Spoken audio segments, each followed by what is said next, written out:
The smoke hung thick in the air of Murphy's Bar, a small drinking place on the edge of known space.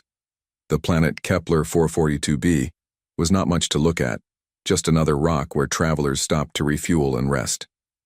But tonight the bar was full of stories and old soldiers who had lived through things most beings could never imagine. Commander Zextai sat in the corner booth, his green-scaled hands wrapped around a glass of bitter alien liquor. His yellow eyes moved slowly across the room, taking in the faces of other veterans. There were Cathari warriors with their forearms crossed over their chests, Zerglings tapping their claws on metal tables, and even a few of the Ghost Pale, Vorthak who rarely left their homeworlds. All of them had one thing in common. They had fought against humans and lived to tell about it. The bar owner, an old centauri with gray fur, called out from behind the counter. "Hey Zextai, tell us another story. The new kids here haven't heard about the war." Zextai looked up and saw several young aliens sitting at nearby tables. Their eyes were bright and eager, the way soldiers looked before they learned what real war was like. He remembered being that young once, back when he thought the galactic hegemony was the strongest force in the universe. "You want to hear about humans?" Zextai asked, his voice rough from too many years of shouting orders in battle. The young soldiers nodded quickly. Zextai took a long drink and set his glass down with a heavy thud. "Then listen well. What I am about to tell you might save your lives someday." The bar grew quiet. Even the music from the old sound system seemed to fade away. "It was 15 years ago when we first met them," Zextai began. "The year 2387 by their count. We thought we knew everything about war. The hegemony had conquered 47 different species. We had rules for how new aliens would react when we found them. They would either run away in fear, try to fight us with their weak weapons, or beg us to leave them alone." He paused and looked around the room. Humans did none of these things. A young Cathari warrior leaned forward. "What did they do?" "They studied us," Zextai said simply, "but I am getting ahead of myself. Let me start at the beginning." Zextai's eyes grew distant as he remembered that day. "I was serving on the battleship Iron Claw when our sensors picked up a strange ship near the edge of hegemony space. It was small and moved in ways we had never seen before. The ship's hull was made of materials we did not recognize, and it was sending out signals in a language our computers could not understand." The commander traced a scar on his left arm, a habit he had picked up over the years. "Admiral Gorthek ordered us to capture the ship. It should have been easy. Their vessel was tiny compared to our warships. We thought it would be over in minutes. The ship tried to run when they saw us coming. This was normal. Most species try to escape when they first see hegemony ships. But this ship was fast, faster than anything we had ever seen. It took us 3 hours to catch them, and only because they ran out of fuel." A Zergling clicked its claws impatiently. "So you caught them. What was special about that?" Zextai smiled, but it was not a happy smile. "When we brought them aboard our ship, they did not act like other prisoners. Most aliens would cry or beg or try to attack us. These humans did something different. They watched everything." The old commander leaned back in his seat. Their leader was a male called Captain Jake Morrison. He was tall for a human, with dark hair and calm blue eyes. When our guards brought him to the prisoner holding area, he did not look afraid. Instead, he looked around at our ship like he was trying to memorize every detail. Morrison asked our guards questions, not the usual things like "please let me go" or "what are you going to do to us?" He asked about our weapons, our ship design, how many crew members we had. The guards thought he was crazy and ignored him. Zextai took another drink. But Morrison was not crazy. He was gathering information. The young soldiers in the bar exchanged glances. This was not the kind of story they had expected. There were 4 other humans with Morrison. Zextai continued. A female engineer named Lisa Banks, a communications officer called Ryan Carter, a pilot named Sam Rodriguez, and a scientist named Helen Foster. At first, our intelligence officers thought they were a simple exploration crew. We were wrong. Within hours of being captured, the humans had learned the layout of our ship. Banks, the engineer, had watched the guard patrols and figured out their timing. Carter had started learning our language just by listening to conversations in the Hallways. Rodriguez was studying our ship's movement patterns, and Foster was analyzing everything from the air we breathed to the metal in our walls. One of the young Cathari warriors laughed. 5 prisoners against a crew of 800? What could they possibly do? Sextai's yellow eyes fixed on the young warrior. They could think, and that made them more dangerous than any weapon. The bar was completely silent now. Even the bartender had stopped cleaning glasses to listen. On the second day, Morrison requested a meeting with Admiral Gorthek. This was unusual, but the Admiral was curious about these strange new aliens. He agreed to see the human captain. Sextai paused, remembering that meeting. He had been there, standing guard behind the Admiral's desk. Morrison walked into the Admiral's office like he owned the place. He did not bow or show fear. Instead, he sat down in the chair across from Gorthek and smiled. A real smile, like he was meeting an old friend. The Admiral asked Morrison about his species and their technology. Standard questions for a new alien race. But Morrison turned the conversation around.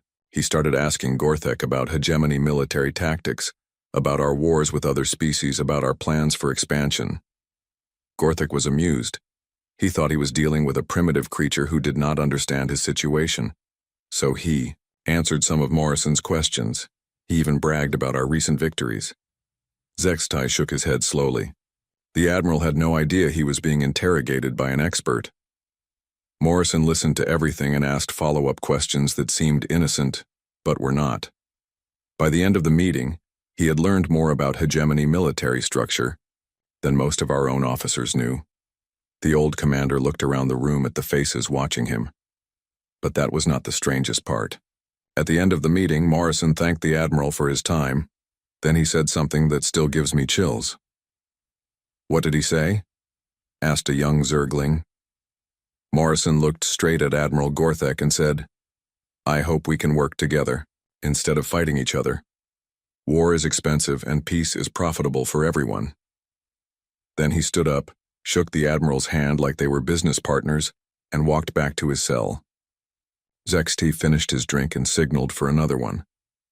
We thought Morrison was weak, trying to make deals instead of fighting. We did not understand that he was giving us a choice: work with humans or face the consequences. 3 days later, a rescue ship arrived. The young soldiers leaned forward eagerly, but Sextai held up a scaled hand. "That is a story for another night. But I will tell you this much: the rescue ship was not what we expected. And after that day, everything changed." The old commander stood up slowly, his joints creaking after too many years of war. "Remember what I have told you tonight. Humans do not fight like other species. They do not fight with honor or glory or rage. They fight to win, and they are very good at it." As Sextai walked toward the door, one of the young warriors called out, "Commander, why are you telling us this? Are you trying to scare us?" Sextai turned back, his yellow eyes reflecting the dim light of the bar. "I am trying to keep you alive, because if you ever face humans in battle, your only chance is to remember that they are always thinking 3 steps ahead of you." The door slid shut behind him, leaving the young soldiers to think about his words. Outside, the twin moons of Kepler 442b cast long shadows across the spaceport, where ships from a dozen different worlds sat waiting for dawn.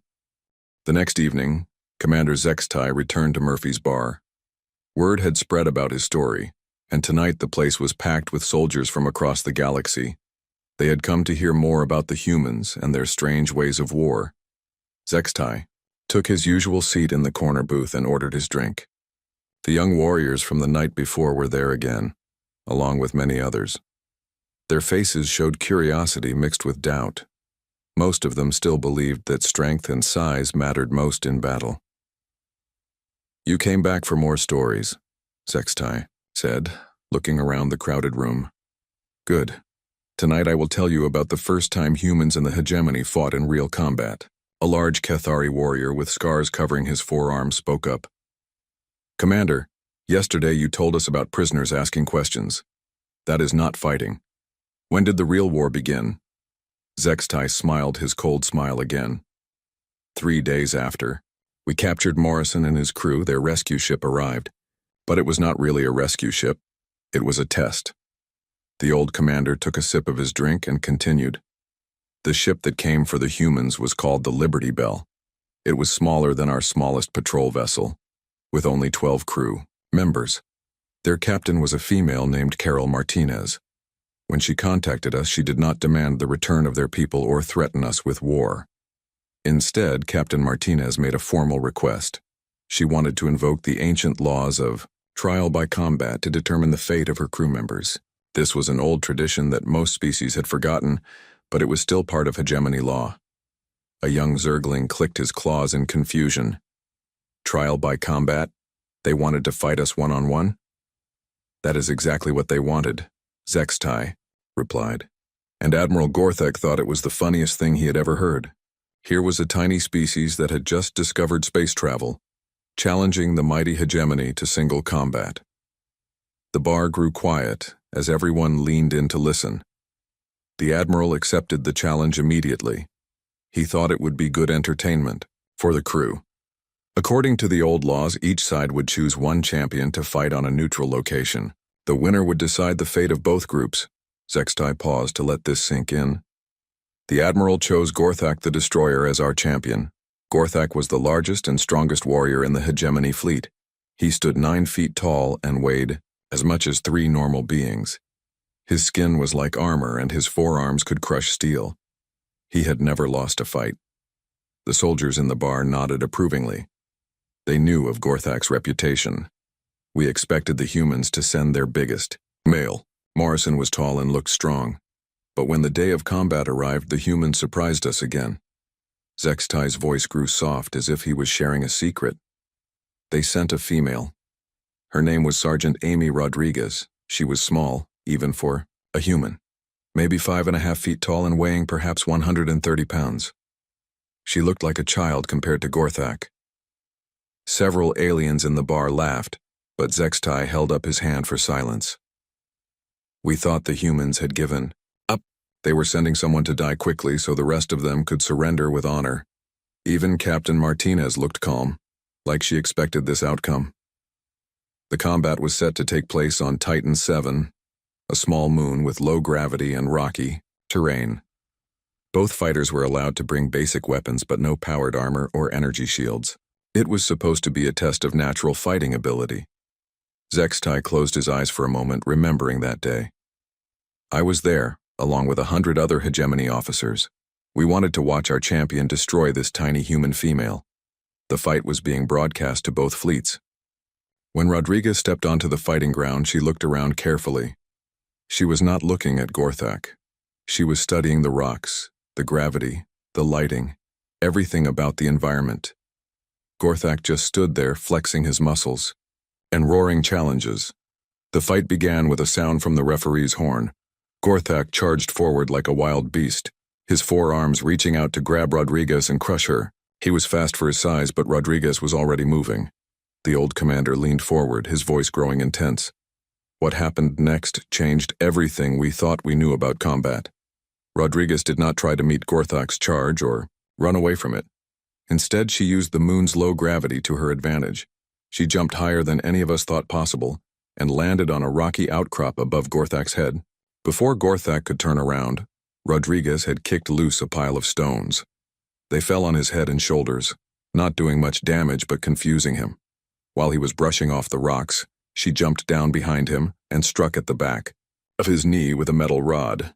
Gorthak spun around with a roar of anger, but Rodriguez was already gone. She had rolled away and was climbing up another rock formation. She was using the terrain like it was part of her body. A young Vorthak warrior spoke up, his pale face showing confusion. But how could such a small being defeat a champion like Gorthak? Surely size and strength matter in combat. Zextai nodded slowly. That is what we all thought. But Rodriguez was not trying to overpower Gorthak. She was trying to outsmart him. Every move she made had a purpose. She was not just fighting one battle. She was fighting 10 battles ahead. For 20 minutes, Rodriguez led Gorthak around the fighting ground like she was training a pet. She would appear from behind a rock, strike at his legs or arms, then disappear before he could respond. Each attack was small, but they added up.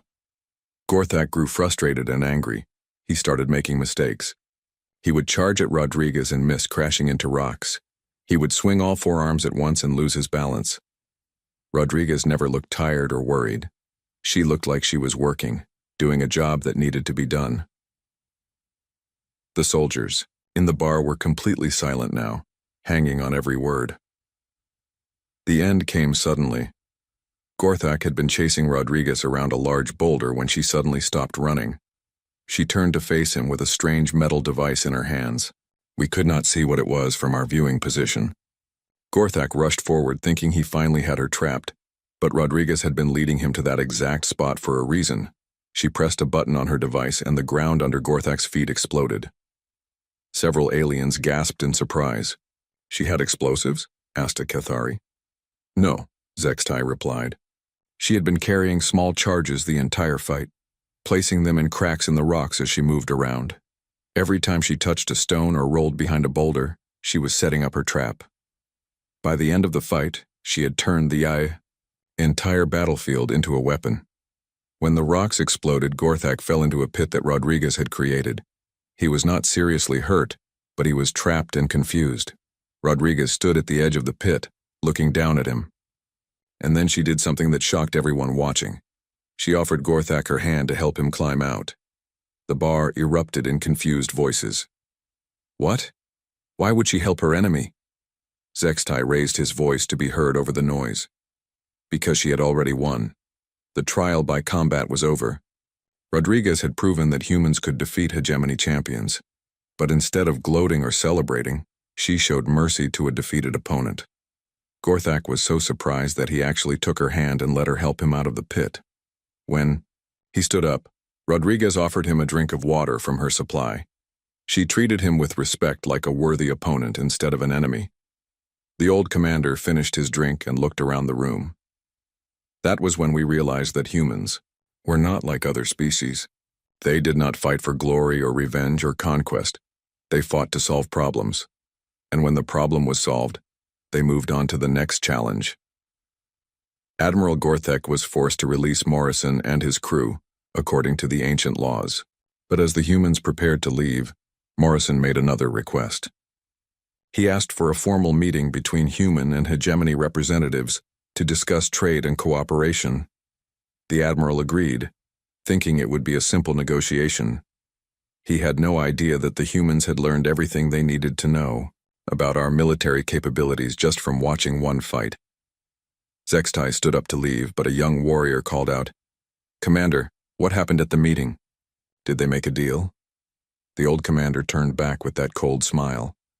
Oh, they made a deal. But it was not the kind of deal the admiral expected. The humans had been preparing for that meeting since the moment they were captured. They knew exactly what they wanted and they knew exactly how to get it. But that is a story for tomorrow night. Tonight, think about what you have learned. Humans do not fight like warriors. They fight like scientists, always learning, always adapting, always thinking ahead. Remember that if you ever face them in battle. As Zextai walked out into the night, the soldiers in Murphy's bar sat in stunned silence. They had come expecting to hear about glorious battles and heroic charges. Instead, they had learned about a species that treated war like a puzzle to be solved. Outside, the spaceport was busy with ships arriving and departing. Among them was a small human transport vessel, its crew probably unaware of the stories being told about their species in the bars and meeting halls across the galaxy.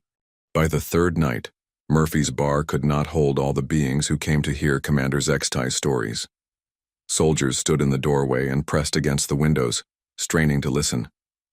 Word had spread across the entire spaceport about the human tales, and even civilian traders had come to hear about this strange species.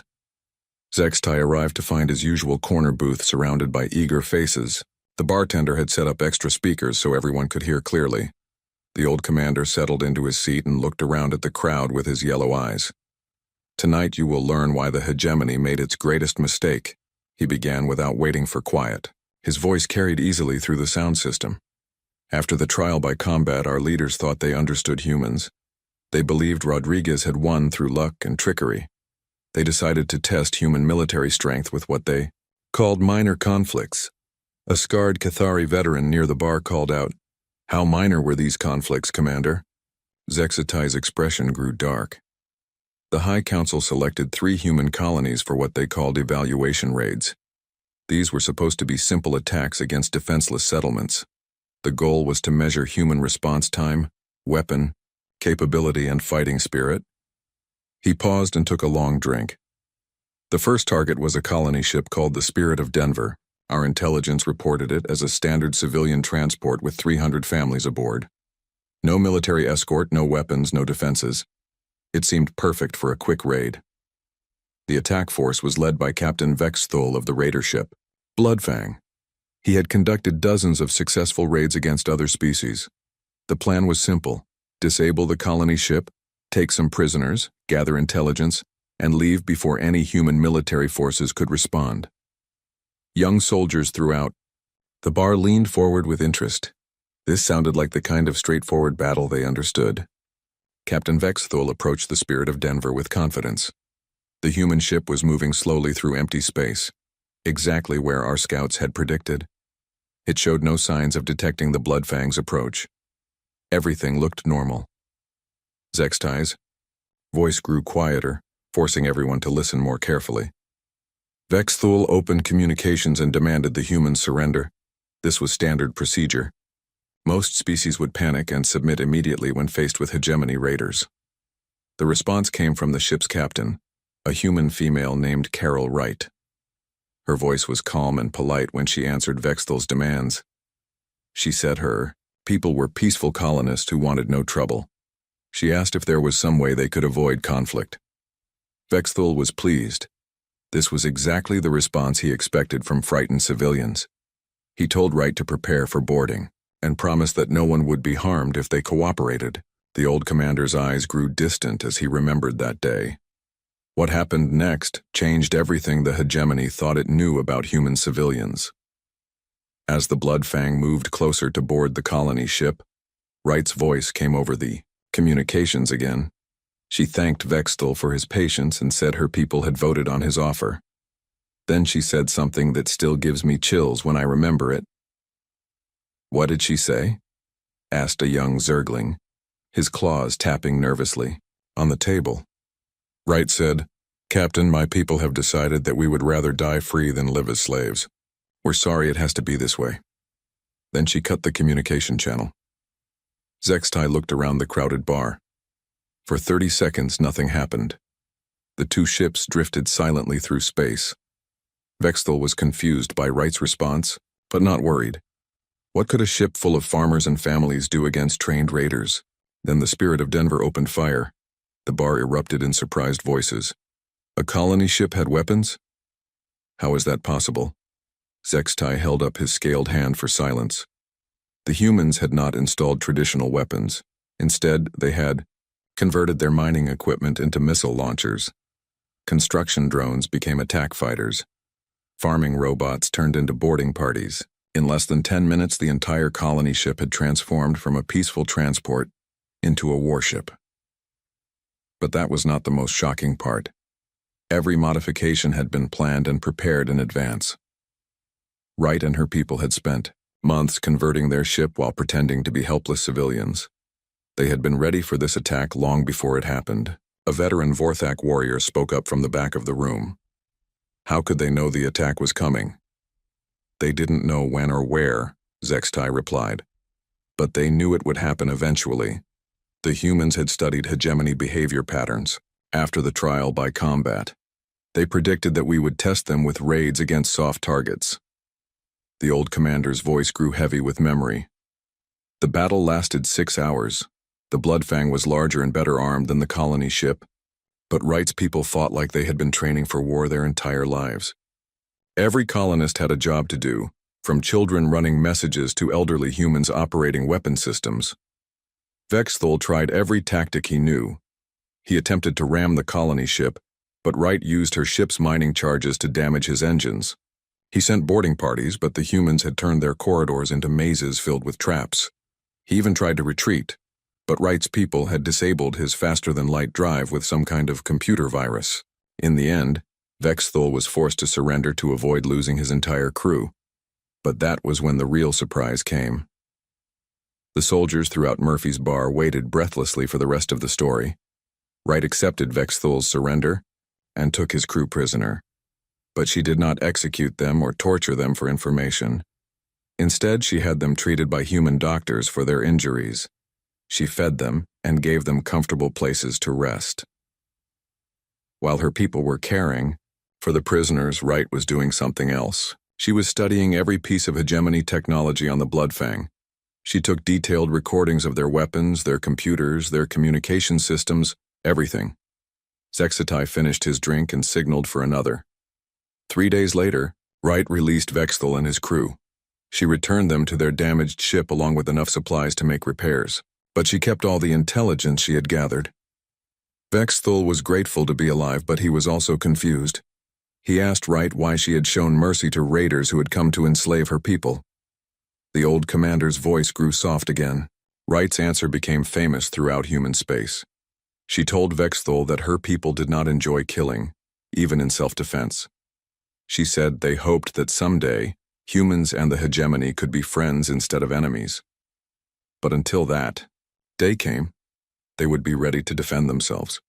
As Vexthul's ship limped away from the battle, Wright sent a message to every human colony and military base in their territory. The message contained complete technical specifications of hegemony weapons, ship designs, and tactical doctrines. A young Cathari warrior stood up, his forearms crossed in confusion. "Commander, you said this was the first of 3 raids. What happened to the other 2?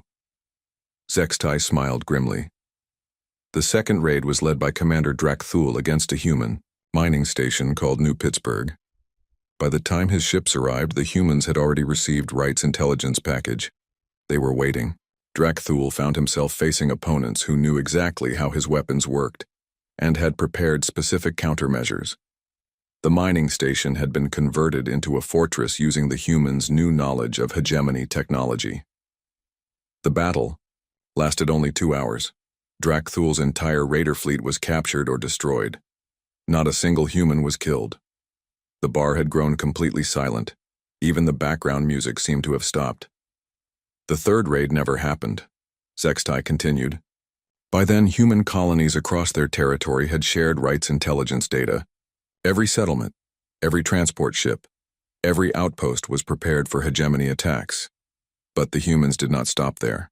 While our commanders were trying to understand how civilians had defeated trained raiders, human intelligence officers were analyzing everything they had learned about us. Zextai stood up slowly, his old joints creaking. Within weeks of the first raid, humans knew more about hegemony military capabilities than most of our own officers. They had studied our tactics, our psychology, our weaknesses, and they had begun preparing for the real war they knew was coming. You see, the raids were not just defeats for the hegemony. They were learning opportunities for the humans. Every attack we made gave them more intelligence, more understanding of how we thought and fought. A veteran Zergling near the door called, "Out, Commander." How did the High Council react when they learned about the failed raids? Zextai's yellow eyes gleamed in the dim light of the bar. The High Council was furious. They had been humiliated by a species they considered primitive. They decided that humans were too dangerous to leave alone. The order went out to prepare for total war. But the humans were already 3 steps ahead of us. While we were planning our first major offensive, they were building something the galaxy had never seen before. They were creating a war machine that could think. The old commander moved toward the door, then turned back to face the crowded room. "Tomorrow night, I will tell you about the Battle of Proxima Station." Word about Commander Zextai's stories had spread beyond the spaceport. On the 4th night, Murphy's bar was so crowded that the owner had to set up speakers outside for the overflow crowd. Military officers from 3 different sectors had traveled to Kepler 442b specifically to hear the human war tales. Zextai entered to find his usual booth occupied by a hegemony general, but the high-ranking officer immediately stood and offered the seat to the old storyteller. Even the most powerful military leaders wanted to hear these accounts firsthand. The bar fell silent as Zextai settled into his seat. His yellow eyes swept across the packed room, taking in faces he had never seen before. Young cadets stood beside grizzled veterans. all waiting for the next chapter of the human story. Tonight I will tell you about the Battle of Proxima Station, Zextai began, his voice carrying clearly through the sound system. This is where we learned that humans do not just fight with weapons and ships. They fight with ideas that can break an enemy's mind. He paused to let his words sink in. After the failed raids, the Hegemony High Council declared total war on humanity. Fleet Admiral Korthax was given command of the largest battle force in our history. 200 warships, 50,000 troops, and enough firepower to destroy entire planets. A young officer near the front asked, "Surely the humans could not stand against such a force?" Zextai's scaled lips curved into that cold smile. The humans had one space station at Proxima Centauri, and maybe 30 ships to defend it. By every measure of military strength, they should have been wiped out in hours. But Admiral Korthax was not fighting normal opponents. He was facing Colonel Dan Murphy and the Human Defense Force. Murphy had been expecting this attack for months, and he had prepared something special for the Hegemony fleet. The old commander took a sip of his drink. When our massive fleet arrived at Proxima Station, Murphy opened communications immediately. This surprised Korthax, who expected the humans to either run away or fight desperately. Instead, Murphy wanted to talk. Murphy appeared on the main screen of Korthax's flagship. He was a middle-aged human with gray hair and calm blue eyes. He looked like someone's grandfather, not a military commander facing impossible odds. Korthax demanded the station's immediate surrender. Murphy listened politely, then made a counter-proposal. He suggested that Korthax turn his fleet around and leave human space voluntarily. He said this would save lives on both sides. Several aliens in the bar laughed at this, but Zextai held up his hand. Korthax thought it was a joke too.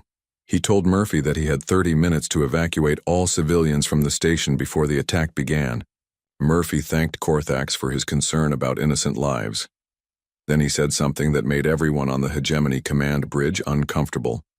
He said he was recording the conversation and would make sure that history remembered Korthax as an honorable warrior who tried to protect non-combatants.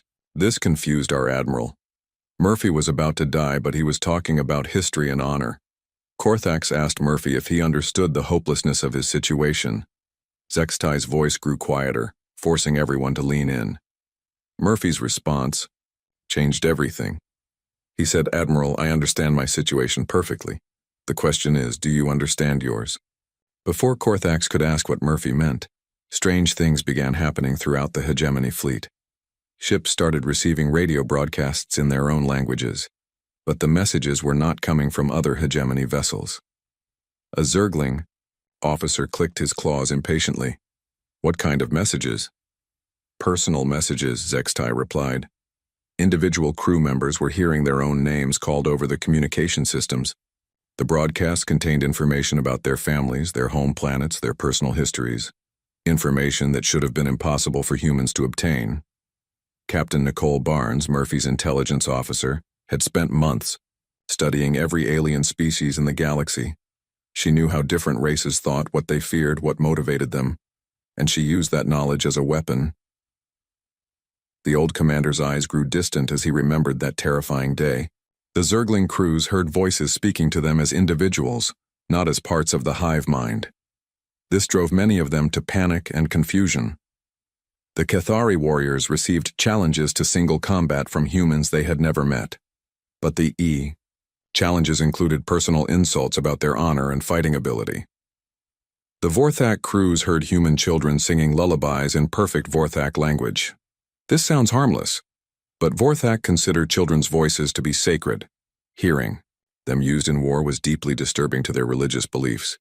A pale Vorthak veteran in the back of the bar nodded grimly. Psychological warfare. But how did they learn so much about our cultures? The same way they learned everything else, Zextai answered. They studied us. During the months after the failed raids, human intelligence agents had been gathering information about every species in the Hegemony. They interviewed refugees, analyzed our public broadcasts, even studied our art and literature. But the broadcasts were just the beginning. As the Hegemony fleet prepared to attack, Murphy implemented what he called Protocol Omega. This was a battle plan unlike anything the galaxy had ever seen. Zextai finished his drink and immediately signaled for another. The human ships did not form battle lines or charge at our fleet. Instead, they scattered in all directions, moving in patterns that seemed random. Our tactical computers could not predict their movements or target them effectively. Admiral Korthax ordered the attack to begin anyway. Our ships opened fire with everything they had, but the humans were never where our weapons expected them to be. They moved like they could read our minds. That is when we realized that Murphy's people were not just dodging our attacks.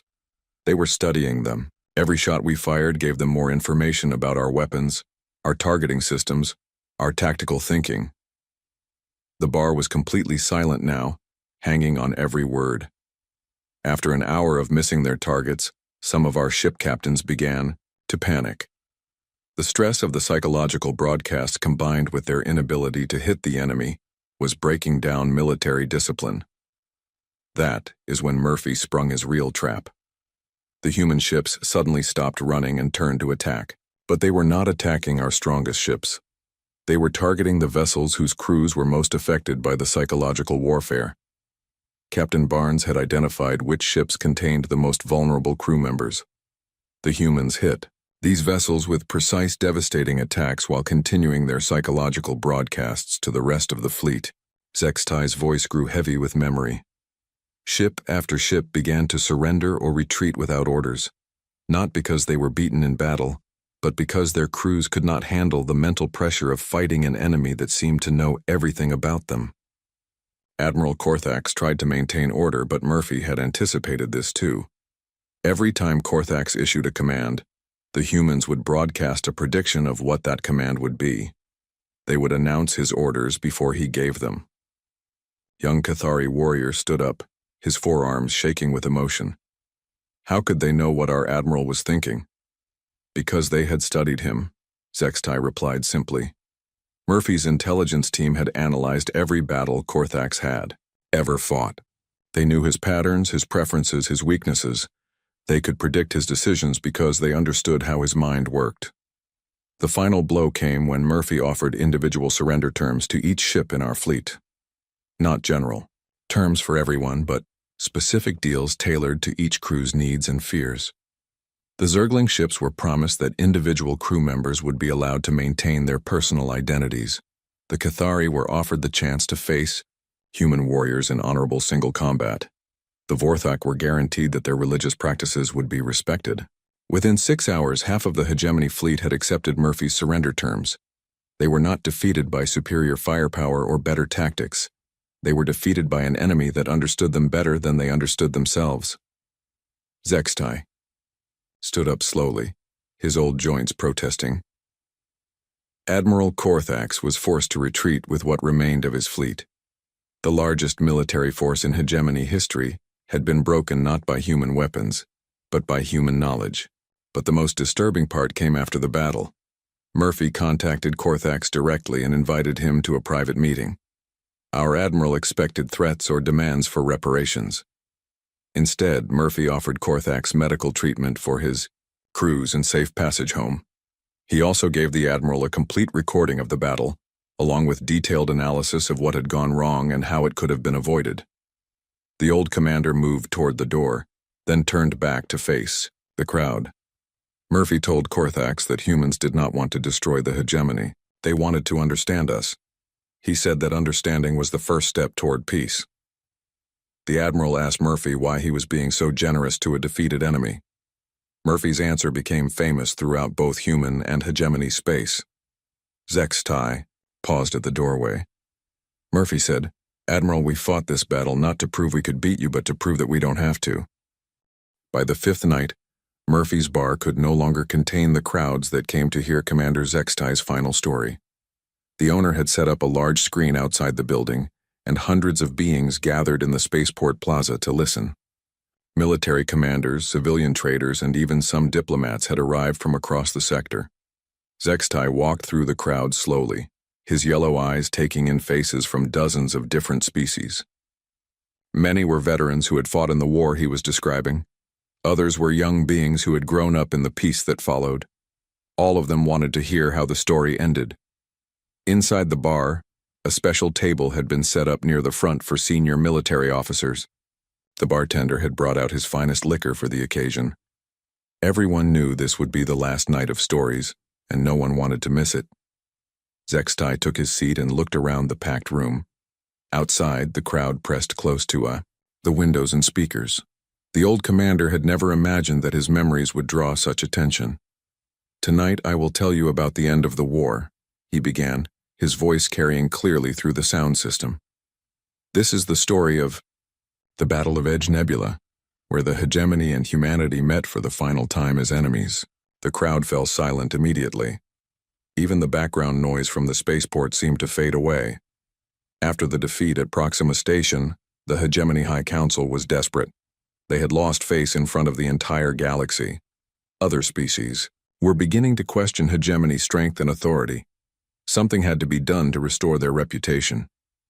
Zextai paused to take a drink. The council decided to gather every available ship and warrior for one massive assault on the human home system. This would not be a test or a raid. This would be total war aimed at completely destroying humanity. Fleet Admiral Gorthval was chosen to lead this final offensive. He was the most experienced commander in the hegemony military, a veteran of 30 successful campaigns. Under his command were 800 warships and 2 million soldiers. A young Zergling officer near the front asked, "Surely this force was large enough to defeat the humans?" "By every measure of military power, yes," Zextai replied. The human fleet was much smaller, maybe 200 ships under the command of Fleet Admiral Rebecca Stone. On paper, it should have been a massacre. But Admiral Stone was not just any human commander. She had been studying hegemony tactics for years, ever since the first contact with Captain Morrison. She knew exactly how we thought, how we fought, and most importantly, how we made mistakes. The old commander's voice grew thoughtful. The battle took place in the Edge Nebula, a region of space filled with gas clouds and radiation that interfered with sensors and communications. Gorthval chose this location because he thought it would prevent the humans from using their superior coordination and intelligence sharing.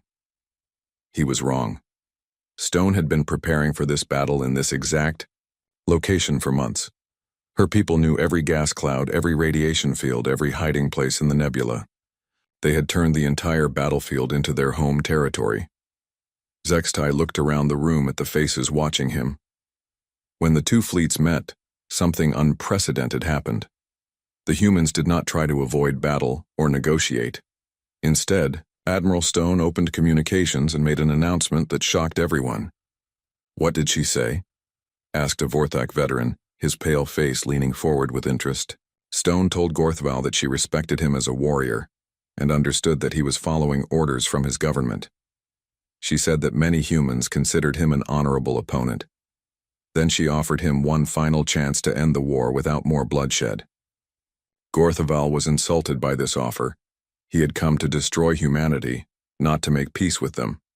He told Stone that surrender was the only option he would accept. Stone listened to his response calmly, then said something that became famous throughout human space. She told Gorthval, "Admiral, I understand your position, but I want you to understand mine. We did not choose this war, but we will finish it." The bar was completely quiet now. Even the sounds from outside seemed muted. The battle began with the largest space engagement in galactic history. 800 hegemony ships against 200 human vessels. But within the first hour, it became clear that numbers alone would not decide this fight. The human ships moved through the nebula like they had been born there. They appeared out of gas clouds to strike at hegemony formations, then disappeared before return fire could reach them. Every attack was precisely planned and perfectly executed. Zextai's voice grew heavy with memory. But this was not just another human victory through superior tactics. This was something different. Stone's people were not just trying to win the battle. They were demonstrating everything they had learned about warfare. Every ship in the human fleet fought like it knew exactly what every other ship was doing. They shared information instantly, adapted to changing conditions immediately, and supported each other perfectly. It was like watching a single organism, with 200 bodies.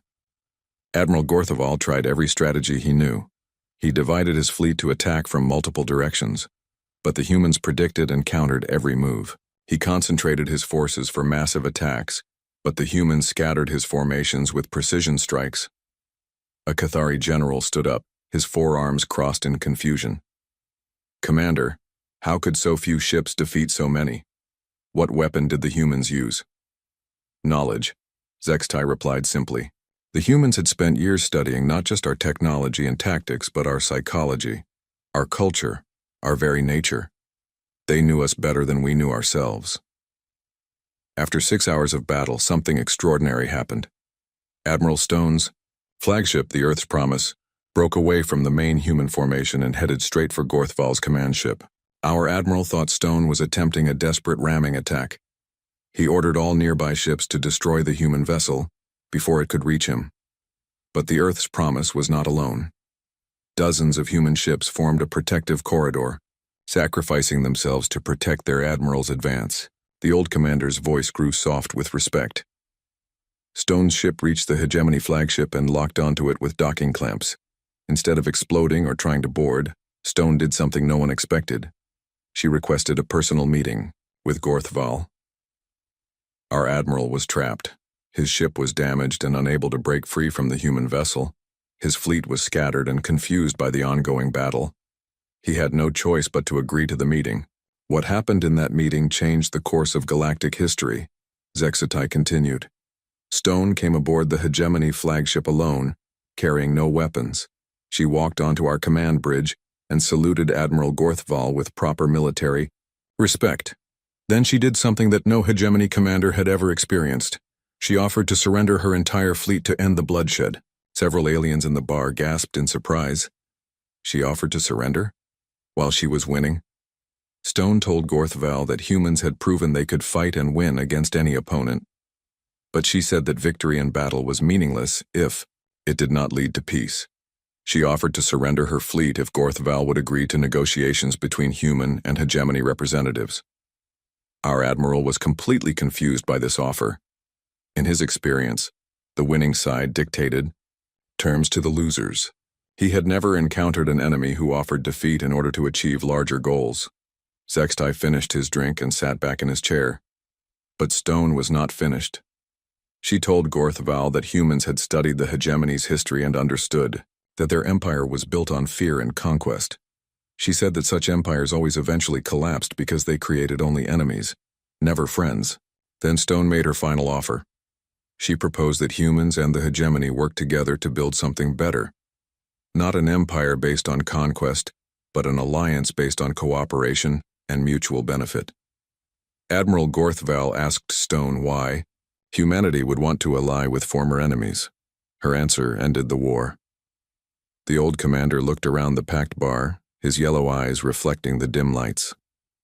Stone told Gorthval that humans had learned something important during the war. She said they had discovered that the galaxy was full of intelligent species with different strengths and abilities. No single species, not even humans, could survive and thrive alone.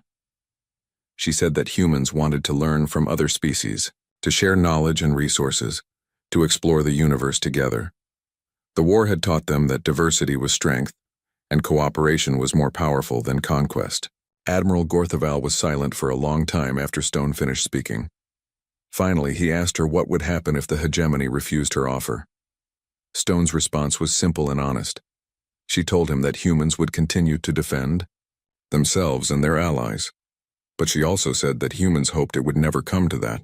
She said they believed that former enemies could become the strongest friends. Zextai stood up slowly, his old joints creaking.